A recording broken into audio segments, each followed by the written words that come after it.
Bonsoir à tous, bienvenue dans notre émission La Réunion Léla. On est toujours au sortir du Covid, on est toujours à se demander qu'est-ce qu'il doit être fait d'abord pour la crise et l'urgence sanitaire. Est-ce qu'il y aura cette deuxième vague, comme c'est le cas actuellement en Chine et également en Inde? Qu'est-ce qui va se passer? Et il y a aussi cette crise économique qui est en train de se mettre en place, parce que est-ce que les entreprises vont pouvoir se relever? C'est pas vraiment le cas, en tout cas. On va en parler dans Cosmo Réunionnais.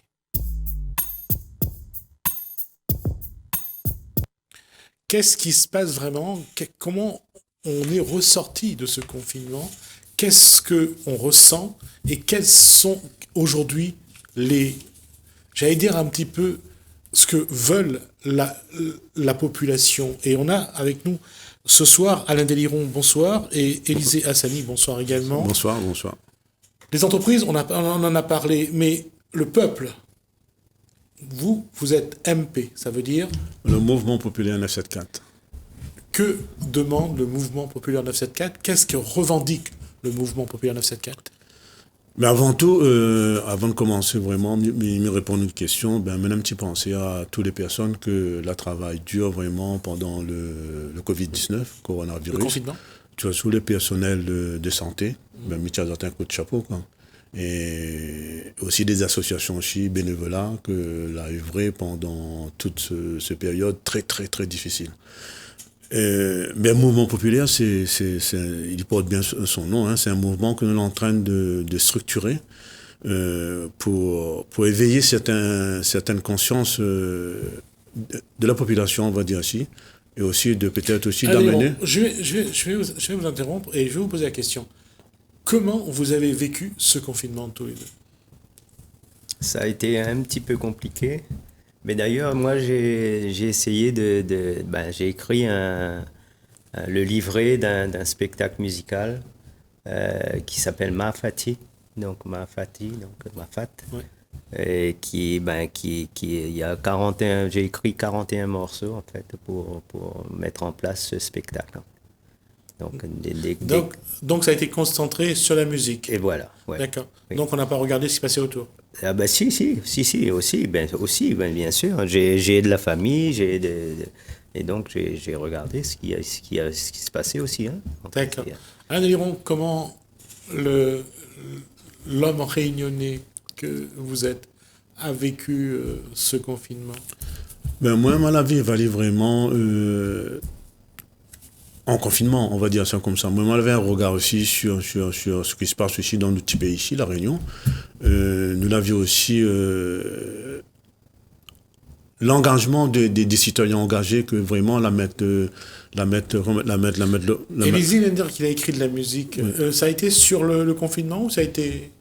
Ça a été de parler de la Réunion, de parler de l'homme réunionnais. Exactement. Que vous voulez aussi. C'est ça? C'est exactement ça. Mais ouais. moi, Hassan, ça vient des Comores, de l'Afrique, via les Comores. Ouais. Donc j'ai écrit ce spectacle pour me remettre en mémoire. D'accord. Les racines de plusieurs affaires. D'ailleurs, le premier esclave réunionnais est un petit Indien de 12 ans. Oui, voilà, donc ça remonte à loin. Ah oui, oui.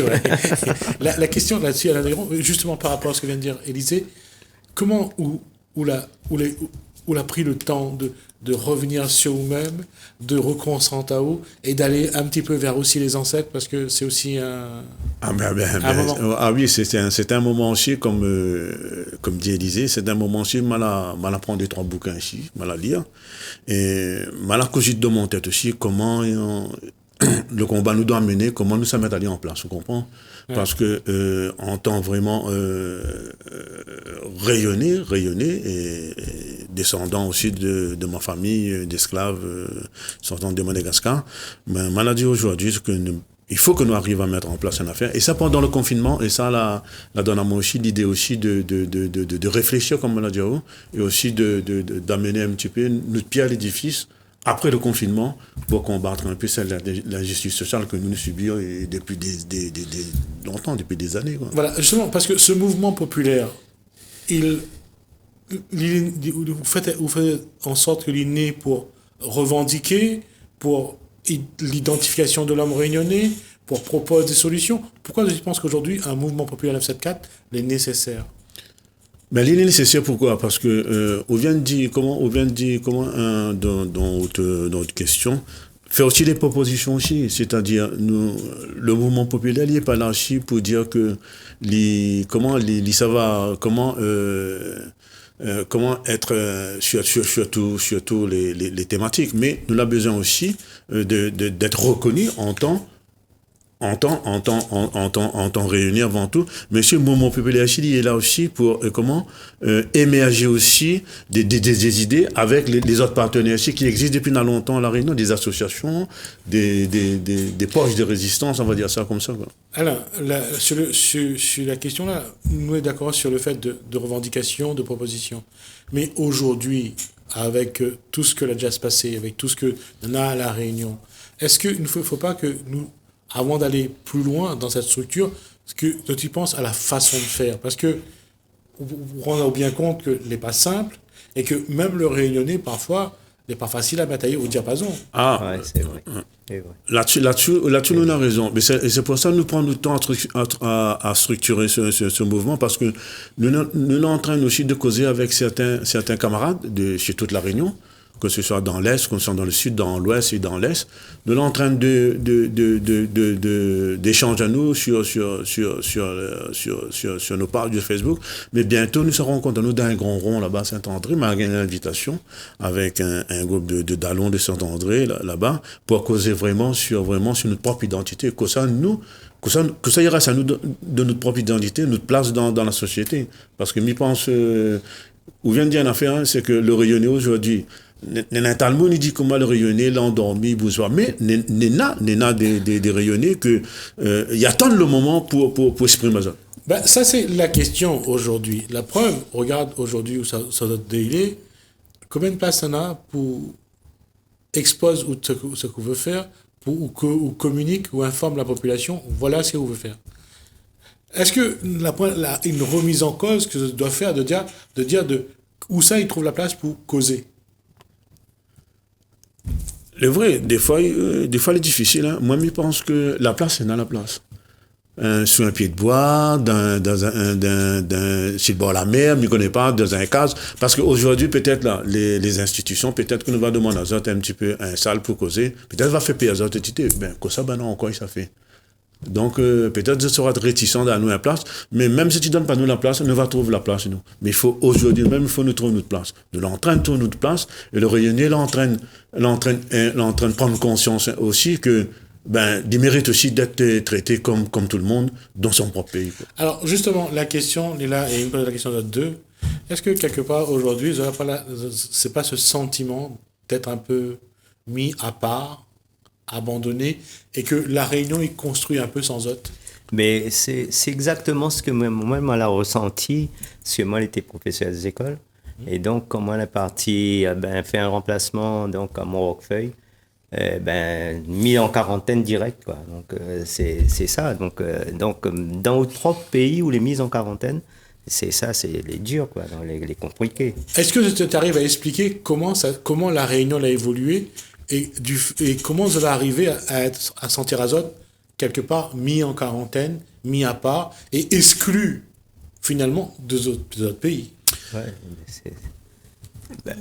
tout simplement, en fait, on a des gens qui arrivent ici avec cet esprit de supériorité. Donc, on a toujours ça. Donc, allons pas parler des gens qui arrivent de l'extérieur. Parlons des gens d'ici, déjà. Oui. Comment ça se fait que le Réunionnais, et quand même pas le Réunionnais, on parle de tous ceux qui sont là, ils n'y arrivent pas, les Réunionnais, ils n'y arrivent pas à vivre ensemble, à travailler ensemble, à avancer ensemble. Alain, vous ne pouvez pas dire moi le contraire. Non, Sarkozy, il est un peu vrai, mais Sarkozy, il est un peu vrai. Mais n'arrête pas là-dessus, moi. Je me dis pourquoi. Si ça va un petit peu, 20 ans, 30 ans en arrière, nous l'avons, quand nous étions des batailles, nous étions encore très jeunes, nous étions un petit peu comme très jeunes, comment, l'avait la masse, le peuple était là. Aujourd'hui, nous avons aussi, au samedi aussi, le politique en général, il a divisé un peu le peuple. On comprend là. Un peu. Non, il faut être gentil avec lui là. Voilà, là, il est très gentil avec lui. Voilà. Il a divisé un peu le peuple. Prends l'exemple aujourd'hui. Mais dans un petit exemple tout simple. En ce moment, on a des débats à la télévision pour les prochaines échéances, les élections municipales. C'est autres même en train de diviser, de rayonner. Parce que j'entends certains hommes politiques qui disent comme ça, tu sors de Saint-Denis pour que tu viens dans mon ville. Tu sors de là-bas pour que tu viennes. Indirectement, ça la divise à nous. Et c'est là, aujourd'hui, moi personnellement, ça va mettre des frontières virtuelles. Nous, le mouvement populaire, nous va casser à nous. Nous va prendre le temps à causer, à trouver un temps pour causer avant tout. Nelson Mandela, il dit comme ça, l'arme fatale, c'est de l'éducation. Et de se mettre autour d'une table pour trouver des solutions. Et nous va prendre le temps s'il faut, mais effectivement, dans certains rayonnés aujourd'hui, peut-être l'histoire il intéresse pas autres, parce que la fin arrive dans une autre dimension, mais nous ne pas contre autres, nous va éveiller notre conscience par rapport à notre mouvement. Nelson Mandela disait que l'éducation est l'arme la plus puissante au monde pour changer le monde. Et Eza Hassani, où que les dans l'éducation, est-ce que vous voit dans le comportement des enfants une évolution pendant tout le temps où on a travaillé? Est-ce que vous voit que l'enfant réunionnais, lui aussi, il a subi ce changement? Bien sûr, absolument. Tout simplement, l'histoire de la Réunion n'a jamais été racontée. Et c'est ça le drame. C'est ça les dramatiques. C'est ce qui manque. Exactement. Et donc, voilà. La question est pareille. Comment ça se fait que en 40 ans, où tout le monde a parlé de l'histoire de la Réunion, en 40 ans, où on a tellement dit sur la Réunion, il n'y a pas eu une petite structure qui a émergé pour dire on va transmettre l'histoire de la Réunion aux Réunionnais d'aujourd'hui? Comment ça se fait que là aussi, nous l'a échoué? Et comme il dit nous, moi y compris dedans, bien sûr. Comment ça se fait que nous n'avons jamais réussi à mettre en place une structure pour dire allons apprendre notre marmaille, comment les premiers Réunionnais l'arrivée, comment l'avaient les esclaves, comment l'avaient les colons, comment l'avaient les engagés, pourquoi nous n'avons jamais réussi à faire ça? Je me rappelle là-haut que Nenayboug, aujourd'hui, c'est un grand politicien, il a émergé un projet, la maison de la civilisation.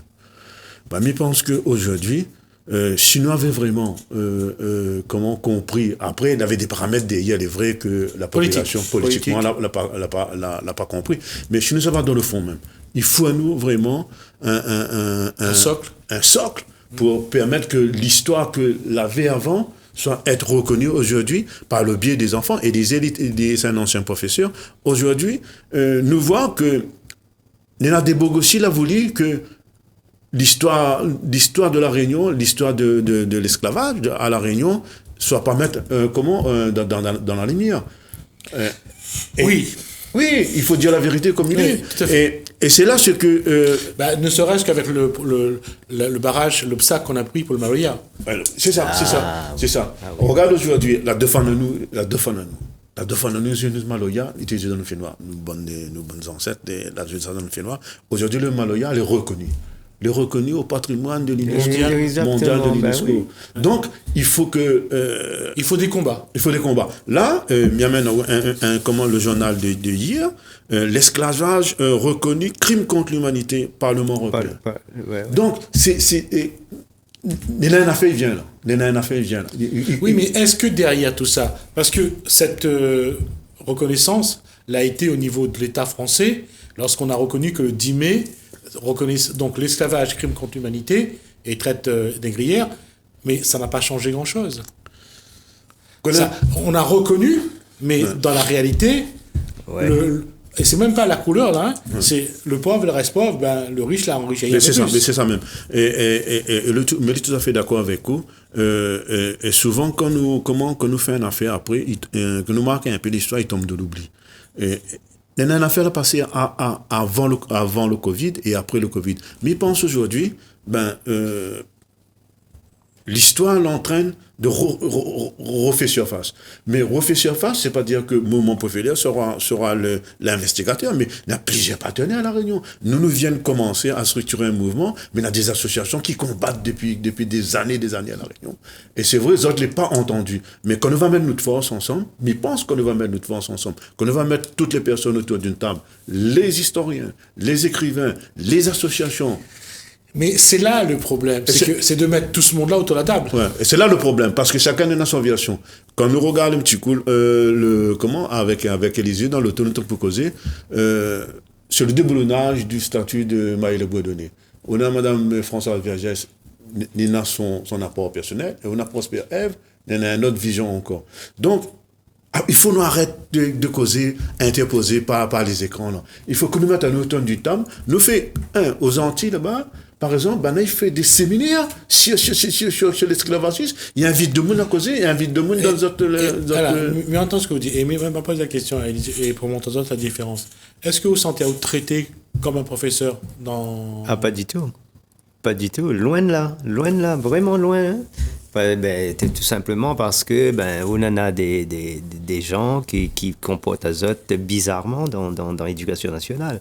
Et nous parler dans les actualités, ils parlent seulement de la police, mais dans l'éducation nationale, il n'est pas autrement. Hein. Donc, il faut que nous mettions un terme à tout ça. Et c'est là que me disait que finalement, aujourd'hui, et pas seulement, comme il dit que les comportements, les bizarres, et pas seulement bande blanc par rapport à bande noire. Ah non, pas du tout. C'est pas ça.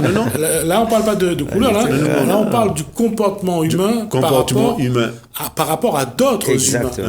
Et c'est là, notre combat en mouvement populaire, c'est d'éveiller les consciences et peut-être amener à changer notre comportement de mentalité. Mais pour un exemple, et les Indiens en affaires, nous avons un racisme que depuis des années, là en silence à La Réunion, personne ne dit pas rien. Nous en avons aussi dans le privé, nous en avons aussi dans la fonction publique aussi. Et c'est pas un racisme spécialement de couleur. Non, c'est pas de couleur. C'est un racisme tout simplement social, on va dire social. Social. Bien sûr. Et le petit malheureux, il mélange pas avec le... C'est ça. Comment nous favorise pas le mieux vivre ensemble. Ouais. Le lien social. Moi, dans la fonction publique, moi, je subi ça, moi, monsieur. Aujourd'hui, moi, je subi ça parce que, comme je subi ali, je ne m'étais pas faible dans mon tête, là.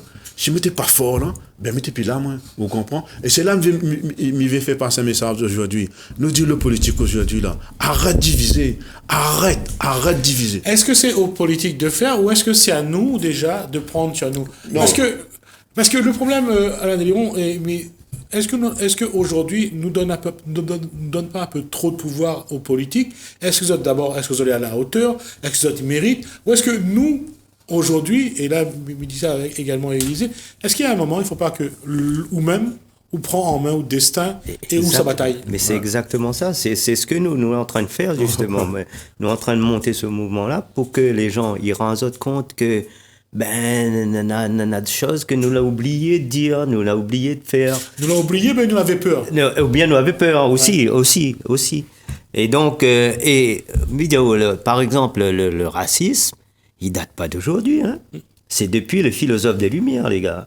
Hein, quand vous lire par exemple, un Montesquieu, on ne peut se mettre dans l'idée que Dieu, qui est un être sage, ait mis une âme, surtout une âme bonne, dans un corps tout noir.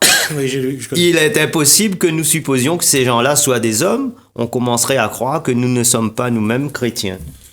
Oui, non. Mais voilà. Tout ça, et là-dessus, quand on parle d'une capacité à se remettre en cause, c'est peut-être à ce niveau-là que nous devons faire. Et puis, que nous arrêtons tout le temps, baisse la tête, courbe le dos, dit merci, monsieur. C'est ça, et c'est ça nous veut casser aussi. Et c'est là ce que on vient de dire en affaire, nous, là.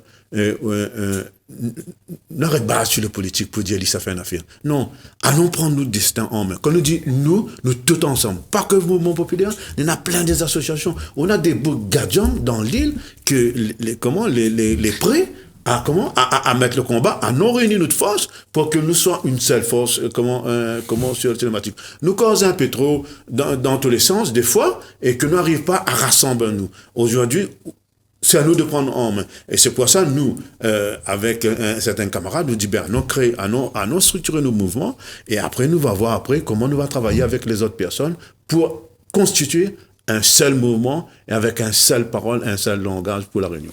Mais c'est là aussi, parfois, quand on voit... C'est difficile, ce moins. Non, bah, on voit parfois que les personnes, ceux qui connaissent un peu l'histoire, ceux qui sont historiennes, ceux qui sont à l'université, ceux qui sont à la tête d'associations, les langages sont différents. Et parfois, il y a des peurs qui se mettent en place.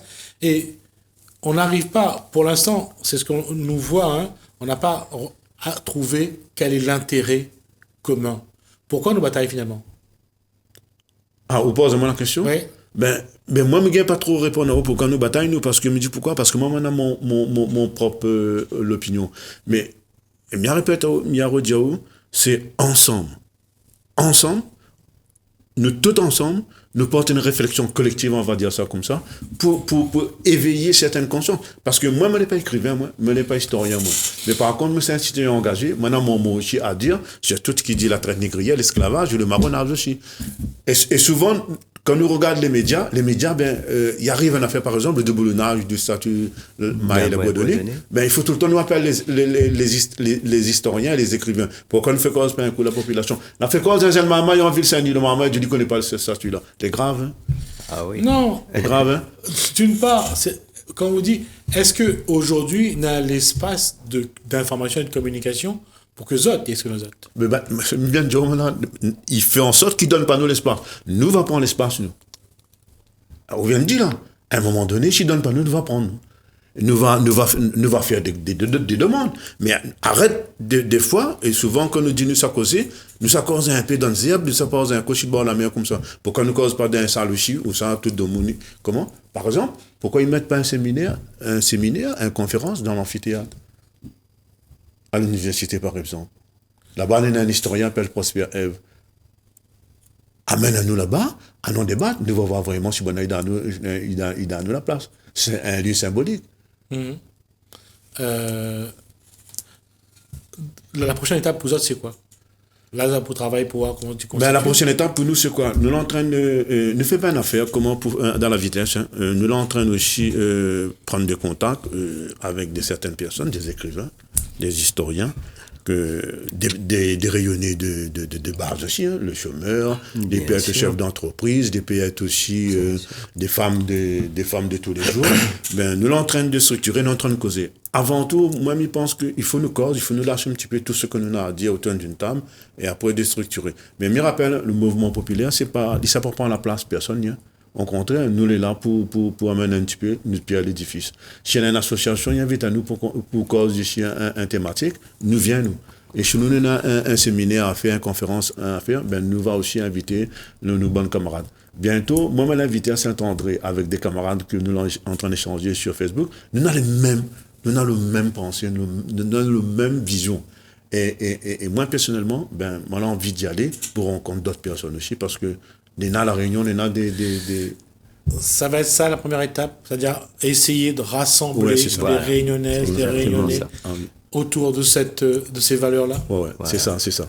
Et ne pas mettre les rayonnais et les rayonnaises contre nous. C'est ça l'important, et me dit ça. Hein. Le mouvement, là, c'est pas un mouvement. Nous sommes à une autre façon de combat, on va dire ça comme ça. Il ne faut pas nous prendre le peuple un prisonnier de notre mouvement. Non. C'est pas ça nous voulons. Hein. Nous voulons que le peuple est libre. Nous ne savons pas mettre des contraintes contre le peuple. Nous voulons que quand nous allons mettre le mouvement, ben, le peuple chinois a fait à dire banane, il fonctionne différemment. Et bien. Et quand nous ne sommes pas de le monde devenir, nous ne forçons pas le monde devenir, le monde va venir avec son cœur. Connais le créole, quand il commence tout ça, un peu d'autres identités là. Il vient autres. D'accord. Dernière question, messieurs. Cette démarche-là, vous avez commencé il y a quelques temps.